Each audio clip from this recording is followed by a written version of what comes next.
Hello, people of the nation. My name is Josue Ramirez Nelson, and here we have a special guest. But of course, every single guest that we have here at the nation is a special guest.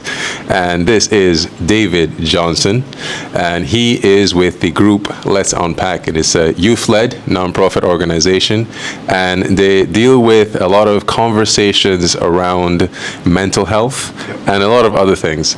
So we wanted to bring you here to discuss this because I would have covered a number of conventions where you guys would have had booths and would have spoken to several representatives of Let's Unpack It.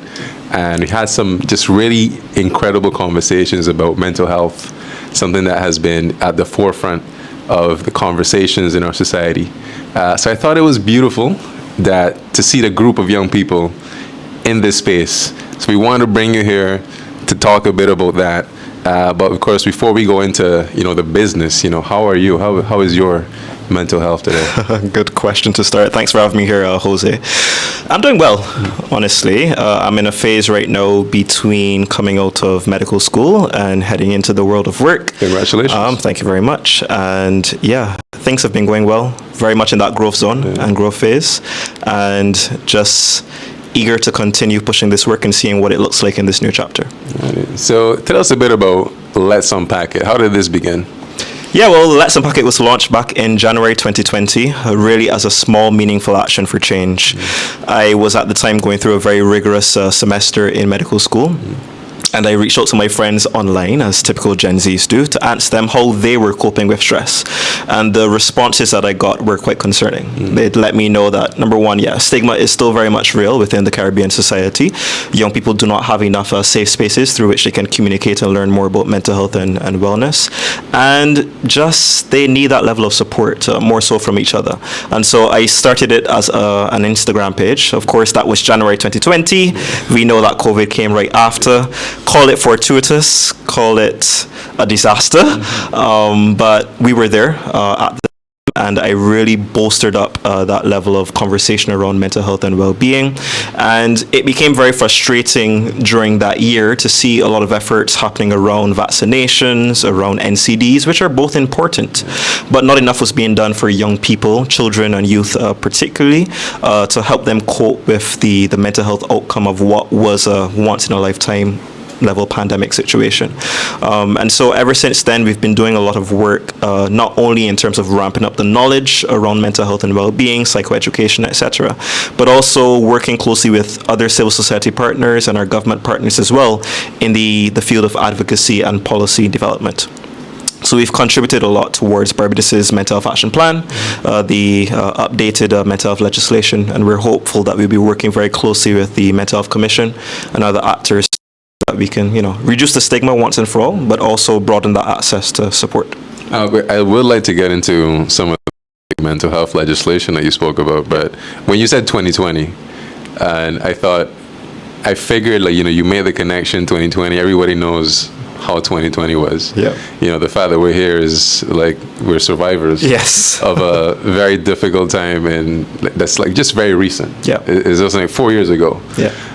But you start in January, and you say, I think it is fortuitous because just a month after, we ended up the life as we knew it changed. A lot of people were indoors. A lot of the connections that you have were gone. Yeah. So how was it for you personally maneuvering through that space? Yeah, it was difficult. At that time, I was in Grenada, so far away from, not as far away as some other students were on island, but again, far away from Barbados and my support system. I was also a resident assistant at the time. And so I think the way that I coped was to shift attention away from what I was feeling and to trying to create a situation where people who were helter-skelter, as we would say, what they're experiencing so far away from their families and hoping that they could get reconnected as well. And so I spent a lot of my time supporting my peers. I spent a lot of time making sure that residents were able to store all their items and get repatriated to their home countries in a reasonable amount of time.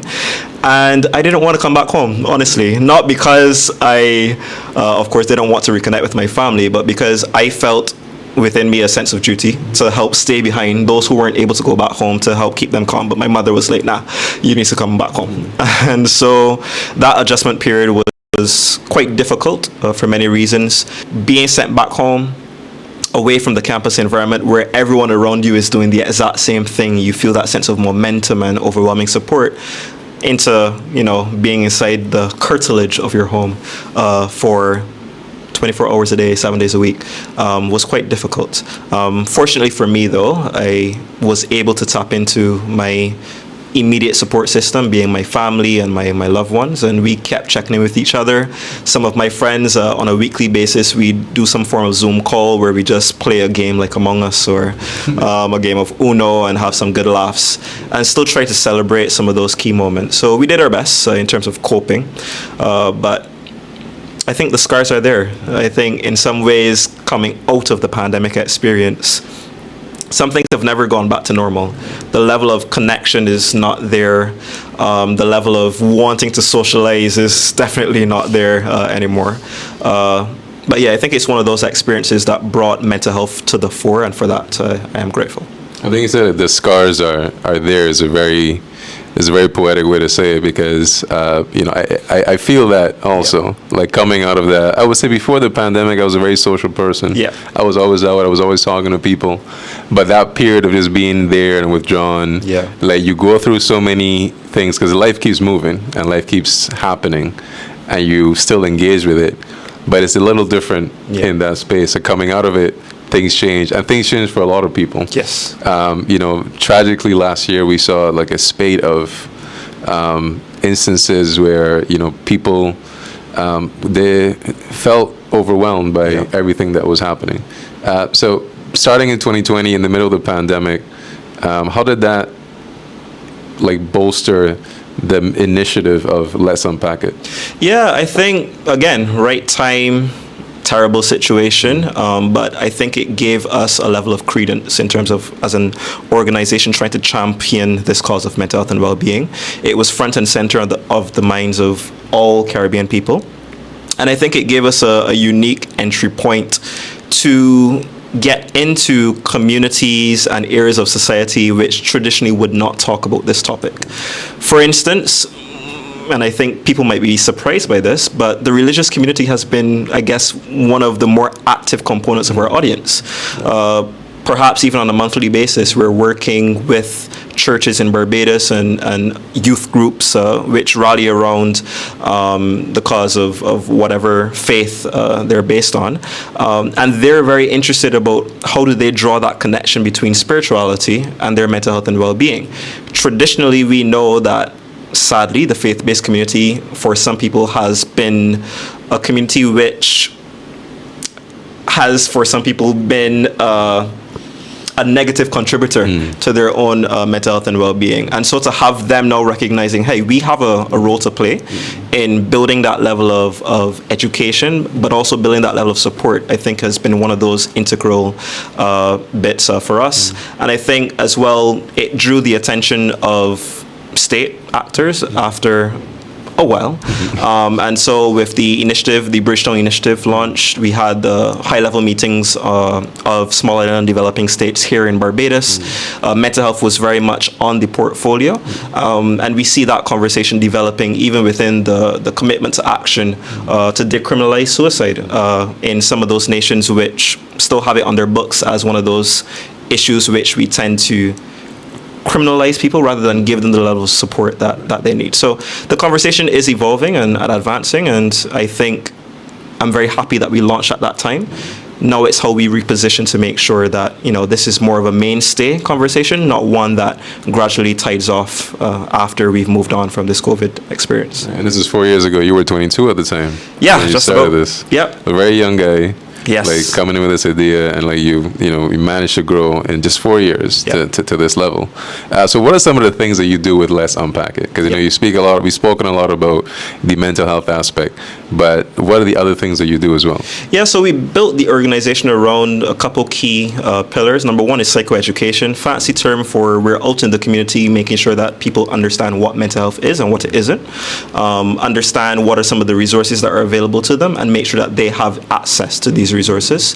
Beyond that, we do a lot of work around policy and advocacy, like I mentioned. So we've worked very closely with Healthy Caribbean Coalition very early on in our in our forming the organization to develop a mental health call to action, which brought together young people and other civil society organizations around some common ideas about what they want to see implemented for mental health and well-being. We've worked with PAHO now to develop the mental health legislation for Barbados, and right now we're working closely with other Caribbean-based organizations around the matter of suicide decriminalization, following on from the great example of Guyana, who back in 2022 would have decriminalized suicide and also developed a very comprehensive suicide action policy. In addition to that, our work is entirely youth-led and youth-focused, and so the concept of meaningful youth engagement is very important to us.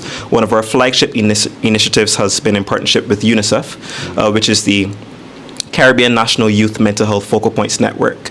We've brought together young people from 17 Caribbean territories to tell us what are the problems, but we're going a step further to say, okay, what are the solutions that you want to see, and how can you be a part of that solution? And so one of the key initiatives that came out of that was the launch of YoungCaribbeanMinds.com, which is for the first time a digital mental health hub for all Caribbean young people to come here, find the resources, find the support, and get connected with it. And we think this is a good model, not just for the mental health space, but for a number of other issues that young people face across the region, to show that, listen, young people don't just want to be consulted, but they actually want to be a part of the developing solutions. And we believe that they will inherit the consequences of the actions taken today. And so why not include them in that process? Okay.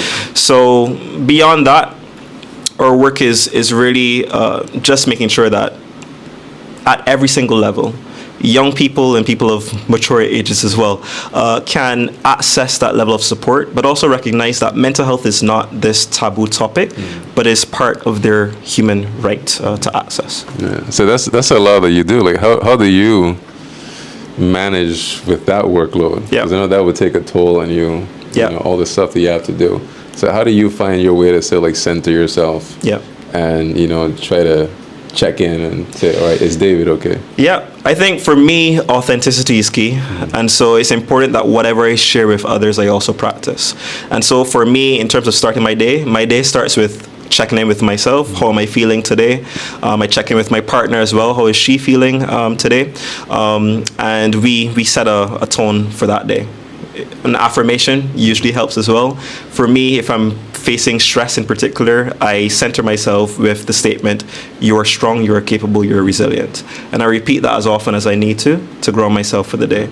Beyond that, I am a checklist person. I am not a timetable person. I am trying to get into using the calendar a lot more. But even in medical school, I couldn't stick to a very rigid timetable. What I can do is to make a list of priorities for that day. I have my negotiables and my non-negotiables. And so I tackle the latter first, right? Beyond that, it's just knowing your limitations. If I am not able to do something, then being able to say no is very important. But also delegation, I am learning, is even more important. And so leaning on the team is a priority for us. Yeah, and you don't seem like a delegator. You seem like I get it done. Yeah, I think I am in that pivoting phase, moving from being very self-sufficient, which is a good thing, but also realizing that, when you're leading an organization at this scale, every part needs to work in order for the whole to work. And so one of the things I'm doing right now, I'm actually in a coaching system that was offered to me, and that is working wonders and helping me now to become a better delegator, a better team player, and realizing that everyone has a role to play. Yeah. I believe in the checklist system, especially when I'm off. Yes. Like the checklist system is okay. I have the chores, this and that. But if I can if it's just like 5 stuff, I'll put it back in. I think that's very important.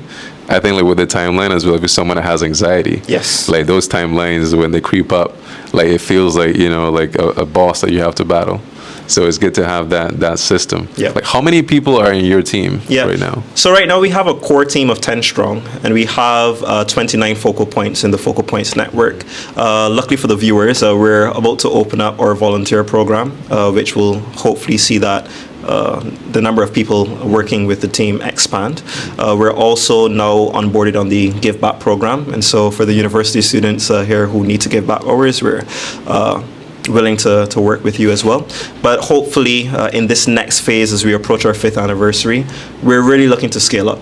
And so that core team needs to expand to meet the need of what is really an important topic that has a lot of facets to it.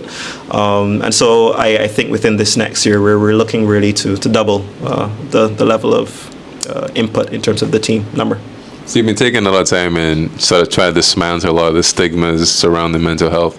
But is there anything like when you stepped into this field, this advocacy role, that surprised you, like shook you in terms of how we center these conversations on mental health? I wouldn't say that I was perhaps incredibly surprised. But one thing that became pellucidly clear is that we're very much a society that tends to discuss bread and butter issues, things that affect your immediate household. And so that has implications in terms of the openness of some people having the conversation about mental health. And so when there's a tragic incident, like you mentioned, in terms of someone dies by suicide, for instance, then it's a conversation that we have. Or if it is that someone within my family has experienced a mental health crisis, then I talk about mental health. I think for us, that becomes one of those issues. We need to be able to correlate mental health to your everyday life in order to sustain the conversation and have people understand that it's okay to talk about it. It's okay to experience bouts of sadness or bouts of not feeling that great and optimum in my mental health. And here are the strategies that I can implement to get back into that yellow and green zone. And so the upward battle for us is how do we communicate to the Barbadian and Caribbean public that, hey, mental health does impact your financial health. Mental health does impact your physical health, and all these things work in tandem to make up the individual.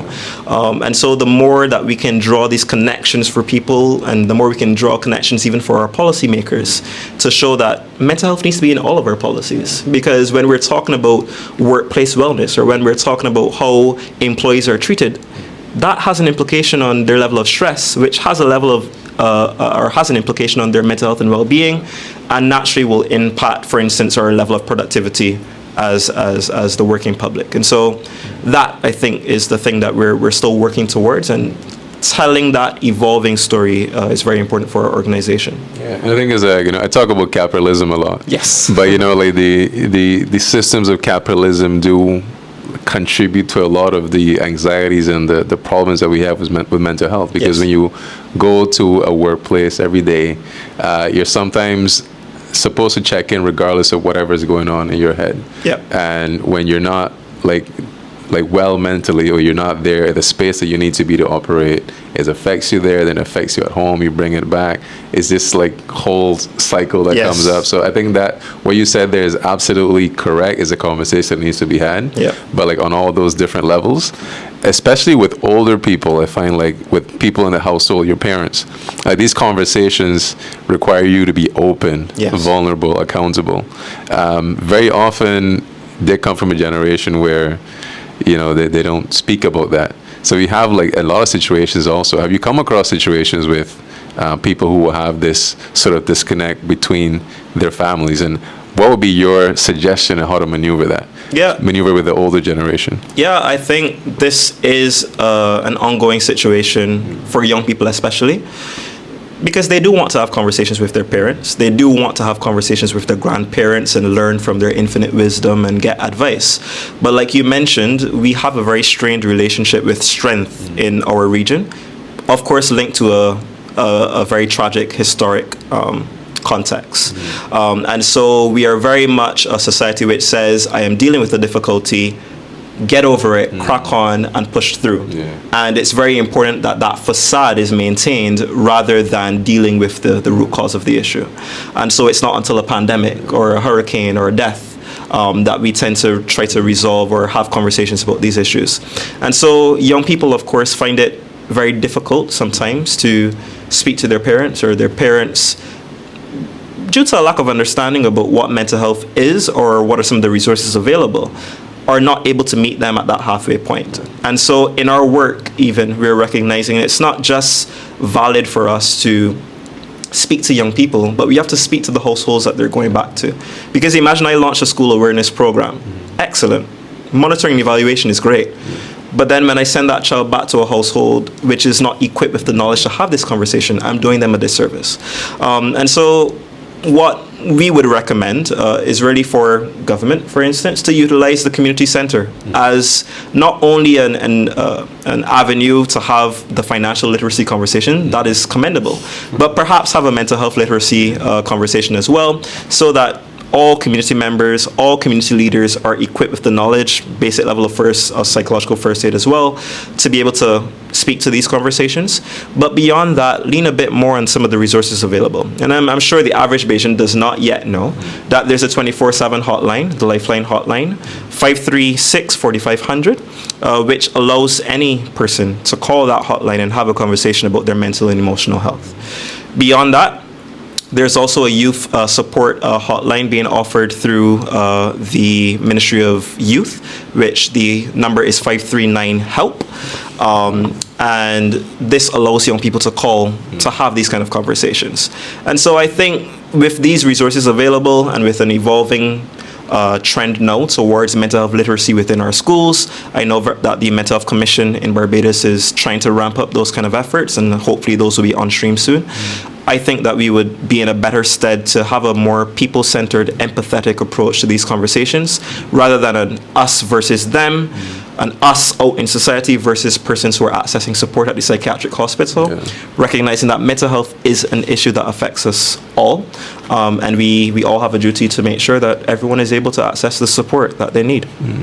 Do you find that some of those things that you wish would be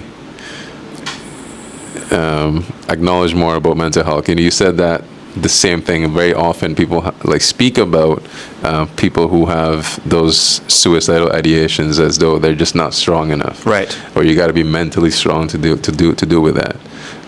So how would you begin to unpack that? And counter, demystify that idea that it's all about the strength? Well, I have this one opener that I do whenever we go into the community, and I ask people, what is the first thing that comes to mind when you hear mental health? And usually they'll say something like depression, anxiety, psychiatric hospital, Black Rock, the mental. And then I ask them, okay, so what comes to mind when I say physical health? And they'll tell me exercise, athlete, wellness, feeling good, cup of tea. And I immediately confront them on that disparity. So on physical health, you've told me everything that is good and front of mind. With mental health, you've told me everything that is bad and struggling. And I ask them why. And we eventually come around to the point of it's just a lack of understanding. And so we need to bring people into an understanding of this from a rights-based approach, that fundamentally every human being, by dint of being born, is entitled to access the highest attainable standard of health. And health includes all forms of health, right? And so when we talk about health, the definition does not include illness. Illness is on one side of the spectrum. When we talk about health, we're talking about a situation where you're thriving, where you're coping.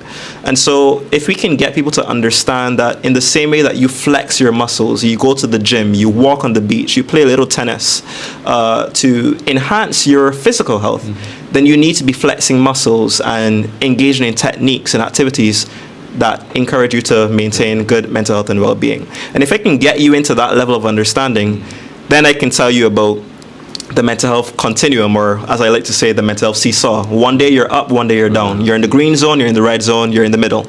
How do we get you from this area back into the green zone?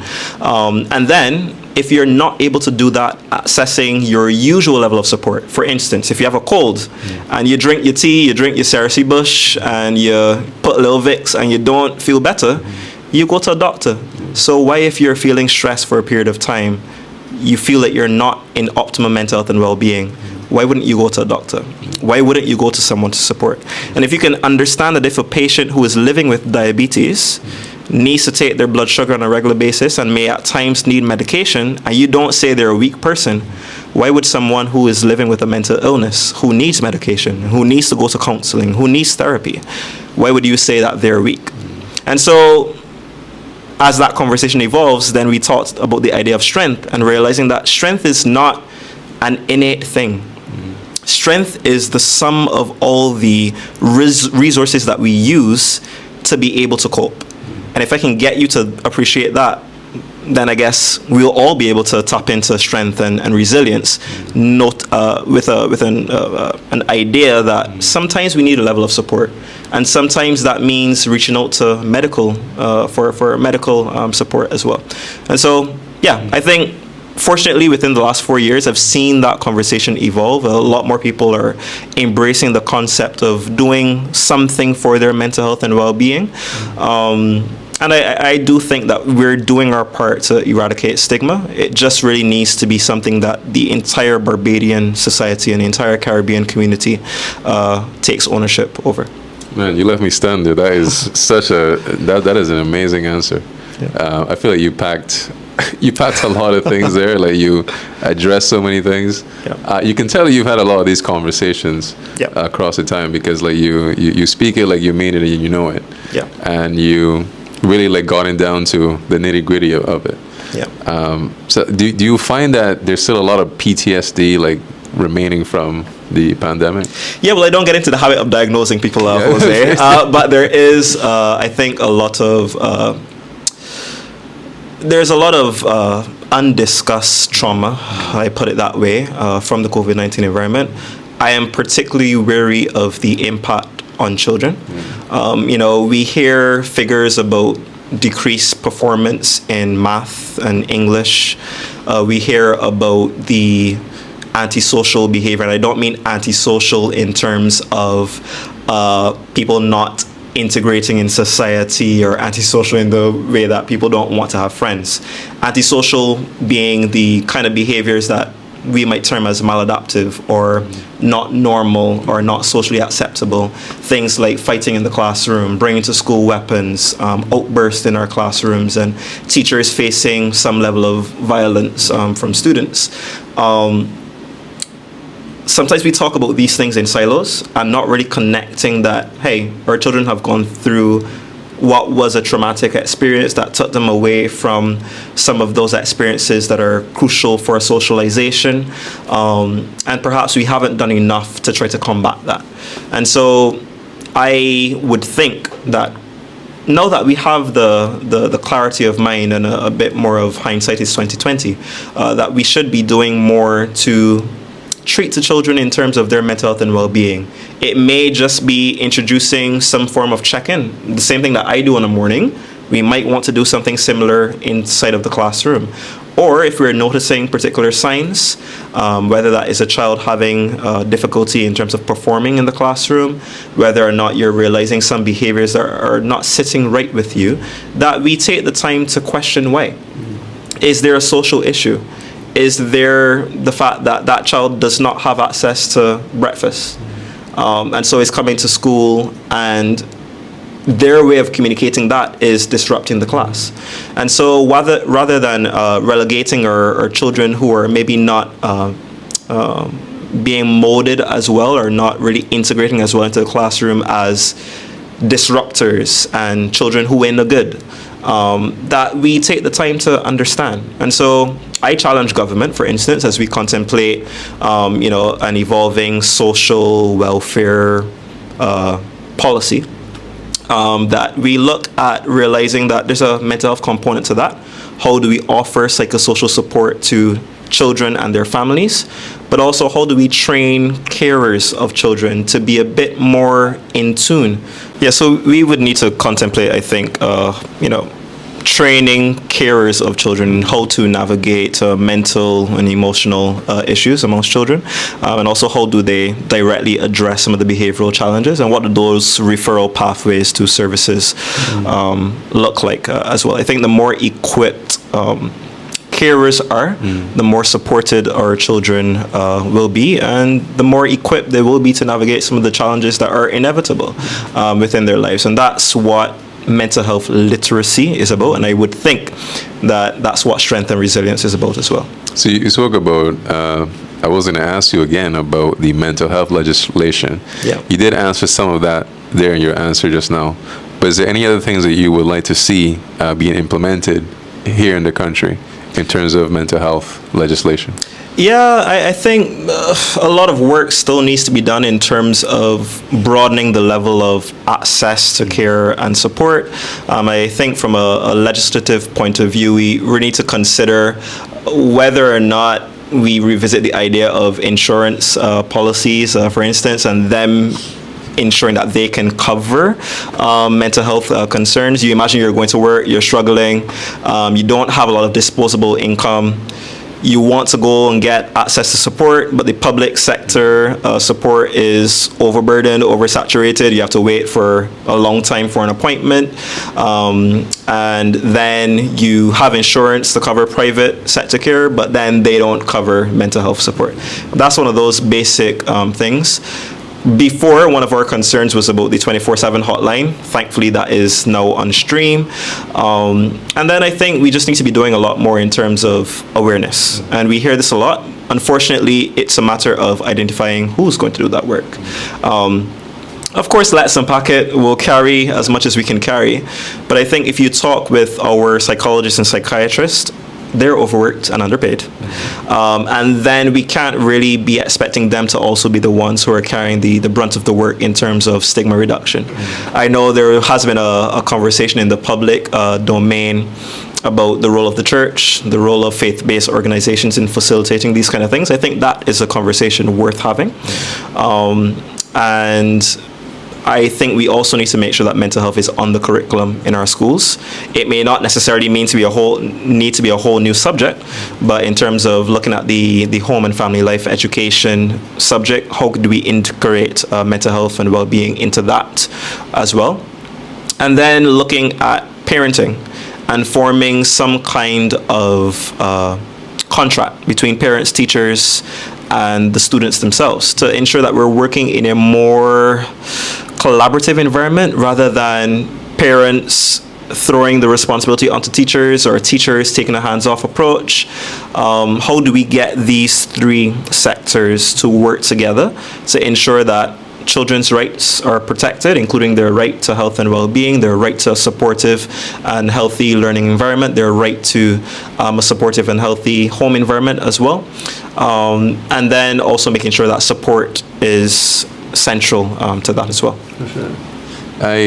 I'm very glad that I found you guys last week for the second time that I would have seen you. I think it was maybe even the third, because you were at the literacy clinic that recently took place at Vauxhall. Yeah. And very, very grateful that you came here and had this conversation. Where else would you guys be? Like, what is next for Let's Unpack It in the near future? Yeah, I want to see us do a lot more in terms of programming. So some of the initiatives I just talked about, if we have to take on that work, then we will. So we are currently looking at how do we get into schools on an intentional level? How do we create more safe spaces for young people, particularly young people who may not have access to the digital space, making sure that we do more to get them connected to support as well. And then as well, how do we help the carers? These are things that we're discussing now as we look forward to our fifth year. But I will take this opportunity to invite anyone who's interested in partnering with us, whether it is coming to your community health fair, or it's working with you to develop a mental health action plan for your workplace or your school, or whether it's developing some kind of other initiative that you're thinking about that remotely is related to mental health and well-being, feel free to connect with us through our website, letsunpackitco.com. We're on all socials at letsunpackitco. And you can feel free to shoot us an email as well at projects@letsunpackitco.com. Yeah. Well, you heard those handles, so you can reach out to David, and as you would have seen throughout this entire interview, he is well informed, well knowledgeable, and he is driven by a desire to help other people, yes, which is very, very good. It's good to have people like yourself in this space and opening the door for conversations on this. But David, thank you very much. Thanks for having me, Jose. And I'll be looking forward to everything that you guys do. I'm sure we'll see each other somewhere soon. For Yes. sure. Yep. Cheers. Thank you, sir.